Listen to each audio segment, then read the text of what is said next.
और नगड़ी में हुए हत्याकांड को पुलिस ने सुलझा लिया। हम आपको बता दें कि नगड़ी में 2 लोगों की हत्या हो गई थी और उसके बाद पुलिस इस पूरे मामले को चुनौती की तरह लेकर जांच कर रही थी। और अब जांच में बड़ा खुलासा यह हुआ है कि जिस शख्स ने हत्या की है वो आर्मी का जवान है और वो अपनी बटालियन से ही हथियार लेकर भागा था और उसी हथियार से उसने उन दोनों लोगों की हत्या की है। बताया जा रहा है कि जमीन विवाद, किसी भूखंड को खरीदने के लिए एडवांस रकम दी गई थी और उसके बावजूद जमीन का वे लोग सौदा नहीं कर रहे थे और इसी वजह से नाराज उस शख्स ने उन्हें गोलियों से मौत के घाट उतार दिया। आप देख सकते हैं पुलिस ने उस AK-47 गन को भी बरामद कर लिया गया है और इसके साथ ही एक बड़ा खुलासा हो गया है। जिस शख्स ने गोली चलाकर उनकी हत्या की है उस शख्स ने अपना जुर्म भी कबूल कर लिया है और ये एक बड़े मामले के तौर पर खुलासा हुआ है। ज्यादा जानकारी के लिए इस वक्त हमारे संवाददाता सौरभ जुड़े हुए हैं। सौरभ, वाकई में ये पूरा चौंकाने वाला मामला है कि जिस तरह से सेना से वो जवान जो भी हैं वो लेकर आते हैं और उसके बाद इस तरह से हत्याकांड को अंजाम देते हैं। क्या कुछ कहा पुलिस ने? जी बिल्कुल, देखिए नगड़ी थाना क्षेत्र अंतर्गत 4 फरवरी की रात डबल मर्डर केस को लेकर जो डबल मर्डर हुई थी उसको लेकर कहीं ना कहीं उस पूरे इलाके में दहशत का माहौल देखा गया। और यह इस पूरी हत्या की यदि बात की जाए तो सिलसिलेवार तरीके से इसे समझने की कोशिश की जाए तो सबसे पहले इस हत्याकांड के पीछे जो खुलासे किए गए हैं पुलिस की ओर से, रांची पुलिस की ओर से, वो काफ़ी चौंकाने वाले हैं। बीते दिन इस मर्डर केस को लेकर आरोपियों की गिरफ्तारी को लेकर परिजन और ग्रामीणों ने लगभग 4 से 5 घंटे तक रिंग रोड जाम रखा और जल्द से जल्द आरोपियों की गिरफ्तारी की मांग को लेकर कह सकते हैं पुलिस से एक मुखरता से बात की गई। लेकिन इन सब के बीच जो आज रांची पुलिस ने खुलासा किया वो काफ़ी चौंकाने वाला है और इस हत्याकांड के पीछे एक आर्मी पर्सन का नाम सामने आया है, जिसके बाद कहीं ना कहीं कई सवाल इस मर्डर मिस्ट्री के पीछे खड़े हो रहे हैं। 2 लोगों की हत्या होती है 4 फरवरी की रात को मूर्ति विसर्जन के दौरान, जिसका फायदा उठाकर अज्ञात अपराधियों के द्वारा बाइक सवार अज्ञात अपराधी आते हैं और 2 लोगों को बुद्धराम मुंडा और उनके साथ मनोज कच्छप की गोली मारकर हत्या कर दी जाती है। जिसके बाद मौके पर पुलिस पहुंचती है, पूरे मामले की जांच छानबीन में जुटती है और आनंद फानंद में उन्हें अस्पताल में भर्ती कराया जाता है, जहां उन्हें डॉक्टरों के द्वारा मृत घोषित कर दिया जाता है। उसके बाद ग्रामीणों में जिस प्रकार के आक्रोश थे जिसके कारण तत्काल प्रभाव से रांची के जो SSP हैं उन्होंने SIT का गठन किया है। ग्रामीण SP सुमित अग्रवाल के नेतृत्व में SIT का गठन होता है और पूरे मामले की छानबीन में पुलिस जुटती है। लेकिन इस मामले की खुलासे में सबसे अहम रोल यह माना जा रहा है कि जब वो मर्डर हुआ था, जब गोली चली थी तो उस समय 3 लोग साथ में जा रहे थे, लेकिन 2 लोगों को गोली लगती है और 1 लोग बच जाता है, एक व्यक्ति बचता है और वो उसे पकड़ने की कोशिश करता है। पकड़ने की कोशिश के दरमियान जब बाइक में वो झपट्टा मारता है तो नंबर प्लेट उसके हाथ में आ जाता है। तो उस नंबर प्लेट के आधार पर पुलिस ने इसे कड़ी दर कड़ी जोड़ते हुए हत्यारे के पास पहुंचती है।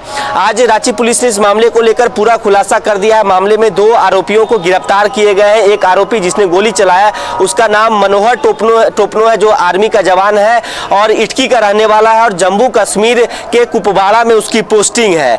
और इन सब के बीच जो सबसे चौंकाने वाले खुलासे हुए हैं, इस हत्या में जिस बंदूक का प्रयोग किया गया था, जिस हथियार का प्रयोग किया गया था वो आर्मी के बंदूक है, वो भी AK-47। तो मनोहर टोपनो ने इस हथियार को वहीं से चुराकर, अपने कैंप से चुराकर अपने एक दोस्त को फोन करता है जिसकी भी आज गिरफ्तारी हुई है। उसको फोन करके जम्मू कश्मीर, वो फ्लाइट से जम्मू कश्मीर जाता है, जम्मू कश्मीर से वो हथियार लेकर बस से दिल्ली आता है, फिर दिल्ली से मुजफ्फरपुर से रांची पहुंचता है। उसके बाद मनोहर टोपनो ने इस पूरे घटना को अंजाम दिया। गोली मनोहर टोपनो चलाता है, लेकिन दूसरे व्यक्ति को जो गोली लगी थी उनका इंटेंशन उस व्यक्ति को मारने का नहीं था, सिर्फ और सिर्फ बुद्धराम मुंडा को गोली मारने की उसकी नीयत थी, लेकिन उसे भी गोली लग गई और तीसरा व्यक्ति बच जाता है। तीसरा व्यक्ति जो बचता है उसने पूरी घटना पुलिस को बताई, उन्होंने ही पुलिस को फोन किया था। और जिसके बाद कहीं ना कहीं जिस प्रकार से इस मर्डर मिस्ट्री के पीछे का जब कारण पूछा गया कि आखिर आर्मी का जवान इस प्रकार की हत्या क्यों किया, और वो भी जो चुराकर ये कह सकते हैं कि AK-47 लाए गए थे, आखिर क्यों लाया गया, कैसे लाया बनाया गया।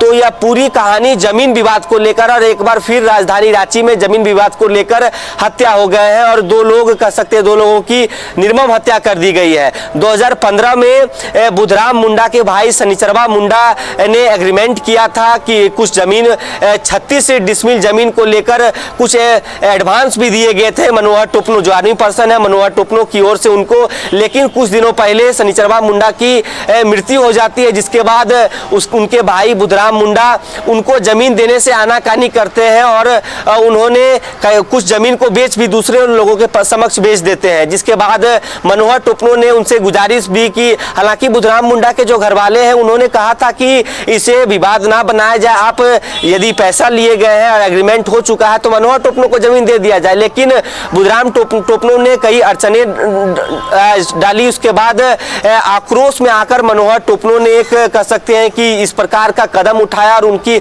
हत्या कर दी जाती है और कई जमीन को बेचे गए। फिर उन्होंने कहा कि कम से कम 18 डिसमिल ही हमें दे दी जाए, लेकिन वो जमीन देने से मना करते हैं। तो फिर आक्रोश में आकर जो आर्मी के जवान हैं मनोहर टोपनो ने यह निर्णय लिया कि अब इनकी हत्या कर दी जाती है। और 4 फरवरी की रात मनोहर टोपनो ने वही राइफल जो चुरा कर AK-47 लाए गए थे आर्मी के कैंप से, वहीं से, और उनकी हत्या कर दी जाती है। लेकिन इन सबके बीच 2 आरोपी अभी भी पुलिस के गिरफ्त से बाहर है, जिन्होंने उस घटना में जो 3 लोग शामिल थे, 2 लोगों की गिरफ्तारी हो चुकी है। एक मनोहर टोपनो जो आर्मी का जवान है जिसने गोली चलाई, दूसरा जो बंदूक लेकर जम्मू कश्मीर के कुपवाड़ा से रांची पहुंचता है, और तीसरा एक और बाइक पर सवार उसकी तलाश तेज है। उसके बाद एक और व्यक्ति इस पूरे मामले में शामिल है जिसने सबूत को मिटाने में मनोहर टोपनो का साथ दिया है। तो पुलिस उन दोनों की भी गिरफ्तारी के लिए तफ्तीश तेज की है और कहीं ना कहीं एक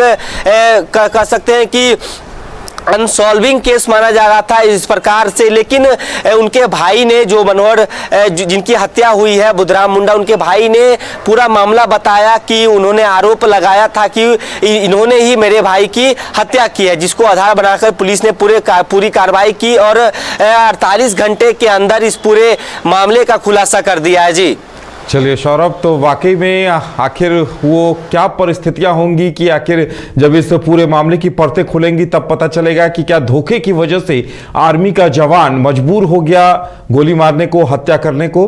तो देखने वाली बात यह होगी कि अब क्या कुछ निकलकर सामने आता है। लेकिन पुलिस की तारीफ करनी होगी कि पुलिस ने 48 घंटों के अंदर इस हत्याकांड का उद्भेदन कर दिया है। सौरभ, हमारे साथ जुड़ने के लिए और तमाम जानकारी देने के लिए आपका बहुत बहुत धन्यवाद।